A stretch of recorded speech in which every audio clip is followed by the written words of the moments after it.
Hi hello welcome back to my channel. ఈరోజు మన special recipe వచ్చేసి ఇది తింటే నీకు మ్యాథ్స్ బాగా వచ్చేస్తుందిరా, ఇది తినాలి అని చెప్తాం చూసారా, ఆ కర్రీ అండి. అదే బెండకాయ కర్రీ. ఈ కర్రీ తింటే మ్యాథ్స్ బాగా వస్తాయని పిల్లలకి చెప్తాం కదా, అలానే మరి ఇది జిగురు లేకుండా ఎలా ఉండాలి, ఎలా చేస్తే జిగురు లేకుండా ఉంటుందో ఈ వీడియోలో చూపించాను. మరి ఇంకా ఆలస్యం ఎందుకు, వచ్చేయండి ఇంకా మొదలు పెడదామా. ముందుగా బెండకాయలు అలానే 3 మీడియం సైజు ఉల్లిపాయలు అయితే తీసుకున్నాను.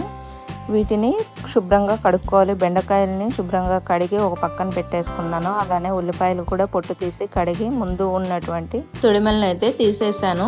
ఇప్పుడైతే వీటన్నిటిని కట్ చేసుకుందాము. ఒక్కొక్కటి కాకుండా ఇలా 4-5 అయితే తీసుకొని వెనక ముందు ఉన్నటువంటి తొడిమల్ని తీసేసుకొని చూడండి, నేను వీడియోలో చూపిస్తున్న విధంగా మరీ సన్నగా లేకపోతే మరీ లావుగా కాకుండా కొంచెం ఫ్రై అయినా కానీ చిదురవ్వకుండా ఉండేటట్టు కట్ చేసుకోవాలి. ఈ మందం ఉంటే సరిపోతుంది. ఇలానే అన్ని బెండకాయలు కూడా కట్ చేసుకోవాలి. అలాగే బెండకాయలతో పాటు ఉల్లిపాయలు కూడా కట్ చేసుకుంటున్నాను.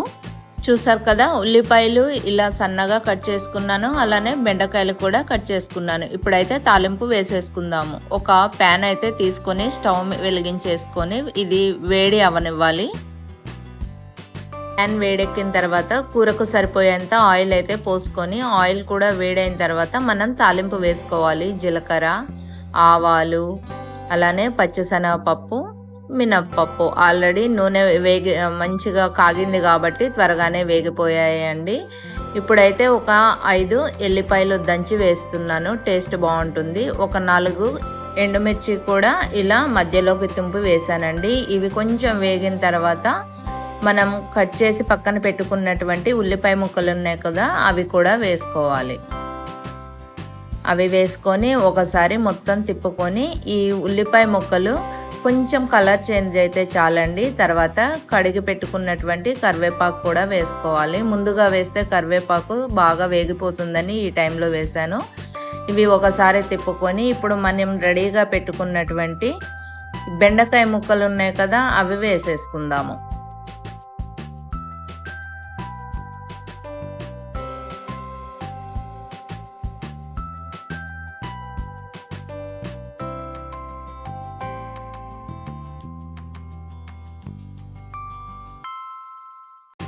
ఇలా బెండకాయ ముక్కలన్నీ వేసుకున్న తర్వాత ఒకసారి అయితే మంచిగా తిప్పుకోవాలండి. తాలింపు అంతా కూడాను బెండకాయ ముక్కలకు పట్టే విధంగా తిప్పుకోవాలి.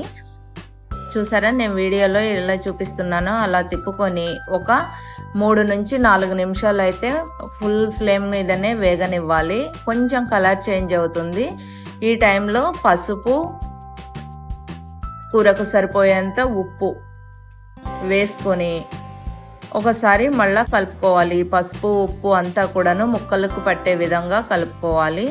ముందుగానే పసుపు ఉప్పు వేసినట్లయితే జిగురు అనేది వస్తుందండి. అందుకనే ముందుగా కొంచెం సేపు వేగనిచ్చిన తర్వాత నేను పసుపు ఉప్పు వేసాను. ఒక 4 నిమిషాలు వేగింది.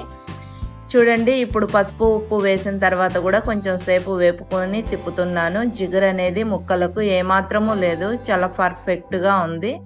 ఇప్పుడు ఒక 2 నిమిషాలు వేగిన తర్వాత మళ్ళా కూరకు సరిపోయేంత కారం, అలానే ధనియాల జీలకర్ర పౌడరు ఒక 1/2 స్పూను, కొంచెం మెంతుపొడి, ఒక చిటికెడు మెంతుపొడి వేసి బాగా కలుపుతున్నానండి. కానీ గంటెతో కలిపేటప్పుడు జాగ్రత్తగా కలపాలి. కింద నుంచి తీసుకుంటూ కలపాలన్నమాట, లేకపోతే ముక్క అనేది చిదిరైపోతుంది. చివరగా కొంచెం కొత్తిమీర వేసుకొని ఒకసారి తిప్పుకొని స్టవ్ ఆఫ్ చేసి సర్వ్ చేసుకోవటమేనండి. ఎంతో రుచికరమైనటువంటి ఈ బెండకాయ ఫ్రై అయితే ఏదైనా రసంలో నంజుకొని సైడ్ డిష్గా అయినా తినేసేయచ్చు, లేకపోతే డైరెక్ట్గా ఇలానేనైనా రైస్లో తినేయచ్చండి. ఇందులో మనం పల్లీలు వేయించి వేసుకోవచ్చు, ఎండు కొబ్బరి వేసుకోవచ్చు, పొడి తురుము.